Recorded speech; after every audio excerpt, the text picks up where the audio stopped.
Goa trip ಮುಗಿಸ್ಕೊಂಬಂದು ಇನ್ನೂ just 4 days ಆಗಿದೆ ಅಷ್ಟೇ. ಆಲ್ರೆಡಿ ಮತ್ತೊಂದು ಟ್ರಿಪ್ಪಿಗೆ ಬ್ಯಾಗ್ ಪ್ಯಾಕ್ ಮಾಡ್ತಾ ಇದ್ದೀನಿ. ಹಾಯ್ ಹಲೋ ಎಲ್ರಿಗೂ ನಮಸ್ಕಾರ, welcome to my mini vlog. As usual Friday ವಾರ ಇದ್ದಿದ್ದರಿಂದ ನಾನು ಬೆಳಗ್ಗೆನೇ ಎದ್ದು ನೀಟಾಗಿ ನೆಲೆ ಎಲ್ಲ ಒರೆಸ್ಕೊಂಡು ಹಾಗೆ ನೆನೆ ಸಾಂಬಾರಿತ್ತು, ಅದಕ್ಕೇನೆ ಇವತ್ತು ಬೆಳಗ್ಗೆ ರೈಸ್ ಮಾಡ್ಕೊಂಡಿದ್ದಾಯಿತು.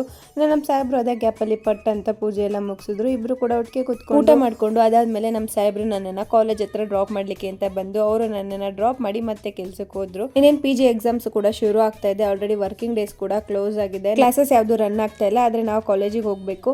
ಇನ್ನು ಇವತ್ತು ಸ್ವಲ್ಪ ಸಿಸ್ಟಮ್ ವರ್ಕ್ ಇತ್ತು, ಅದನ್ನ ಮುಗಿಸ್ಕೊಂಡು ಮತ್ತೆ ಕಾಲೇಜಿಂದ ಸೀದಾ ಮನೆ ಕಡೆ ನೆಡ್ಕೊಂಡು ಬಂದಿದ್ದಾಯಿತು. ಇನ್ನು ಮನೆಗೆ ಬಂದು ಡಾಕ್ಯುಮೆಂಟ್ ನ ತಗೊಂಡು ನಾನು ನಮ್ಮ ಸಾಹೇಬ್ರು ಮತ್ತೆ ಟೌನ್ ಒಳಗಡೆ ಬಂದ್ವಿ. SBI ಬ್ಯಾಂಕ್ ಅಲ್ಲಿ ಒಂದು ಅಕೌಂಟ್ ನ ಓಪನ್ ಮಾಡಿಸ್ಬೇಕಾಗಿತ್ತು. ಸೊ ಹಾಗಾಗಿ ಪಟ್ ಅಂತ ಕೆಲಸಗಳೆಲ್ಲ ಆಯ್ತು. ಕಾಯೋ ಪ್ರಶಂಸನೆ ಇರಲಿಲ್ಲ. ಬೇಗ ಕೆಲಸ ಮುಗಿಸ್ಕೊಂಡು ಮತ್ತೆ ನಾನು ನಮ್ಮ ಸಾಹೇಬ್ರು ಅಲ್ಲಿಂದ ಸೀದಾ ವಿಶಾಲ್ ಮಾರ್ಟ್ ಕಡೆ ಹೊರಟ್ವಿ. ನಾನಂತೂ ಸುಮಾರು ದಿನ ಇನ್ನ ನಮ್ಮ ಸಾಹೇಬ್ರಿಗೆ ಹೇಳ್ತಾ ಇದ್ದೆ ಕರ್ಕೊಂಡು ಹೋಗಿ ವಿಶಾಲ್ ಮಾರ್ಟಿಗೆ ಅಂತ. ಸೊ ಫೈನಲಿ ಇವತ್ತು ಕರ್ಕೊಂಡು ಬಂದ್ರು. ಸಂಕ್ರಾಂತಿ ಹಬ್ಬದಿಂದ ಇಲ್ಲಿ ಬಟ್ಟೆಗಳ ಮೇಲೆ ಸಿಕ್ಕಾಬಟ್ಟೆ ಆಫರ್ ಕೊಟ್ಟಿದ್ರು. ಬೋತ್ ಮೆನ್ ಅಂಡ್ ವುಮೆನ್ಸ್ ಗೆ ಸಕ್ಕದಾಗಿರೋ ಕಲೆಕ್ಷನ್ಸ್ ಕೂಡ ಇತ್ತು. ನಾವು ಕೂಡ ಹೋಗಿ ಪಟ್ ಅಂತ ಪರ್ಚೇಸಿಂಗ್ ನೆಲ್ಲ ಮುಗಿಸ್ಕೊಂಡು ಬಿಲ್ಲಿಂಗ್ ಮಾಡಿಸ್ಕೊಂಡು ಮತ್ತೆ ಟೌನ್ ಒಳಗಡೆ ಬಂದ್ವಿ. ಸ್ಲಿಪ್ಪರ್ಸ್ ತಗೋಬೇಕಿತ್ತು ಅಂತ ನನಗೆ. ಹಂಗೆ ಹೋಗಿ ಪಟ್ ಅಂತ ಅಲ್ಲೂ ಕೂಡ ಸ್ಲಿಪ್ಪರ್ ಸೆಲೆಕ್ಷನ್ ಮಾಡಿಕೊಂಡು ಮತ್ತೆ ನಮ್ಮ ಸಾಹೇಬ್ರು ನನ್ನನ್ನು ಮನೆ ಹತ್ರ ಡ್ರಾಪ್ ಮಾಡಿಬಿಟ್ಟು ಅವ್ರ ಕೆಲ್ಸಕ್ಕೆ ಹೋದ್ರು.